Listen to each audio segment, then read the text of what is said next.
Hello दोस्तों, नमस्कार। आज का मेरा टॉपिक है उपराष्ट्रपति वाइस प्रेसिडेंट ऑफ इंडिया के बारे में फुल जानकारी सिर्फ 2 मिनट में। आप सिर्फ 2 मिनट सुनिए, आपको पूरी डिटेल में पता चल जाएगा उपराष्ट्रपति के बारे में फॉर ऑल एग्ज़ाम। प्लीज़ आपको ये वीडियो अच्छा लगे तो लाइक एंड शेयर सब्सक्राइब कीजिएगा मेरे यूट्यूब चैनल को। चलिए स्टार्ट करते हैं। वाइस प्रेसिडेंट हमारे इंडिया में होना चाहिए, ये कंसेप्ट कहाँ से लिया गया और कहाँ लिखा है। फर्स्ट बात, इसकी कंसेप्ट हमारे यूएसए संविधान से लिया गया है। हमारे डॉक्टर भीमराव अम्बेडकर साहब जब संविधान लिख रहे थे तो ये कंसेप्ट यूएसए से लिया गया था और ये हमारे आर्टिकल 63 में लिखा है कि इंडिया में वाइस प्रेसिडेंट होना चाहिए 1963 में, और पार्ट 5 में मेंशन है। आर्टिकल 64 में क्या है? आर्टिकल 64 में हमारे वाइस प्रेसिडेंट साहब चेयरमैन होंगे राज्यसभा के, चेयरमैन ऑफ राज्यसभा के अध्यक्ष होंगे, सभापति होंगे। लेकिन हमारे वाइस प्रेसिडेंट साहब न तो लोकसभा के मेंबर होते हैं न राज्यसभा के मेंबर होते हैं। ये बहुत इम्पोर्टेंट बात है। नेक्स्ट, इसकी एलिजिबिलिटी की बात आती है, योग्यता की। तो योग्यता इसकी होनी मिनिमम 35 ईयर होनी चाहिए। इसकी एलिजिबिलिटी में आता है कि ये राज्यसभा के मेंबर बनने की एलिजिबिलिटी योग्यता इसमें होनी चाहिए और कोई भी ऑफिस ऑफ प्रॉफिट पे नहीं होना चाहिए। नेक्स्ट आता है इसके इलेक्शन के बारे में। इसके इलेक्शन में वोट कौन करता है? देखिए, जब इलेक्शन की बात करते हैं तो ये अप्रत्यक्ष ढंग से होता है जिसमें हम लोग वोट नहीं करते हैं।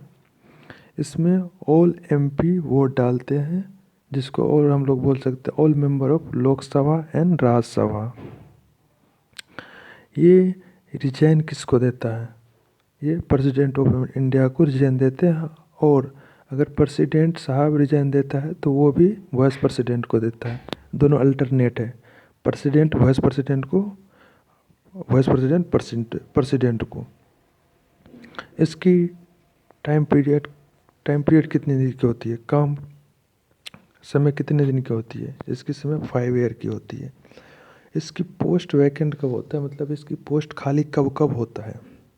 जब इसकी बात करते हैं पोस्ट खाली की, जब हमारे वाइस प्रेसिडेंट साहब की डेथ हो गई हो, भगवान ऐसा ना करे, लेकिन आदमी है, हो सकता है, या तो फिर इसकी टाइम पीरियड जो है वो कंप्लीट हो गया हो, या तो खुद से रिजाइन दे दिया हो, ठीक है, या तो इसकी इलेक्शन हुआ है और सुप्रीम कोर्ट इसको रद्द कर दिया हो। देखिए, इसमें एक बात है, सुप्रीम वाइस प्रेसिडेंट की इलेक्शन सिर्फ सुप्रीम कोर्ट में ही सुनवाई हो सकता है, और अगर कोई इशू है तो वाइस प्रेसिडेंट के मेंबर सिर्फ सुप्रीम कोर्ट ही जा सकते हैं। नेक्स्ट, हटा दिया गया हो, या इसको कहते हैं कि महाभियोग लगा के हटाना इतना आसान नहीं होता है प्रेसिडेंट और वाइस प्रेसिडेंट को, फिर भी इसकी प्रोसीजर है। अगर आप उसको हटाना चाहते हैं तो लोकसभा राज्यसभा के 1/3 मेंबर का आपको साइन होना चाहिए, रीजन होनी चाहिए, उसके बाद आप इसको हटा सकते हैं। हटाने से पहले आपको 15 दिन पहले आपको सूचना भी देना पड़ता है प्रेसिडेंट को कि आपके हटाने की काम जारी है, रीजन है, तो फिर क्या कि उसके बारे में आप अपना व्यू रख सके, इसलिए बताया जाता है। नेक्स्ट आता है इसके कुछ एग्ज़ाम के लिए इम्पोर्टेंट आर्टिकल है 4, जो आपको याद रहना चाहिए। एक आर्टिकल है 63, जो आपको पता है, इसमें लिखा है कि एक प्रेसिडेंट होनी चाहिए इंडिया में, वाइस प्रेसिडेंट होना चाहिए। 64 में है इसके मतलब राज्यसभा के चेयरमैन होंगे, अध्यक्ष होंगे, ये लिखा है 64 में। 69 में लिखा है ओथ के बारे में, शपथ के बारे में। 69 में वाइस प्रेसिडेंट साहब ओथ लेते हैं प्रेसिडेंट के साहब में। अगर प्रेसिडेंट साहब नहीं रहा तो क्या होगा? तो अगर कहीं विदेश चला गया, कहीं चला गया हो, तो प्रेसिडेंट साहब किसी आदमी को अलॉट करेगा कि इसको ये शपथ दिलवाएगा, तो वो प्रेसिडेंट साहब को वो दिलवा सकता है, लेकिन अलॉट करेगा प्रेसिडेंट साहब। चौथा है 61, इसमें है वाइस प्रेसिडेंट साहब की इलेक्शन की नियम के बारे में, कि उसके रूल और नियम के बारे में 69 में है। ठीक है, अगर आपको वीडियो ये अच्छा लगे तो लाइक एंड शेयर सब्सक्राइब करें मेरे माय यूट्यूब चैनल को। Thank you for watching this video.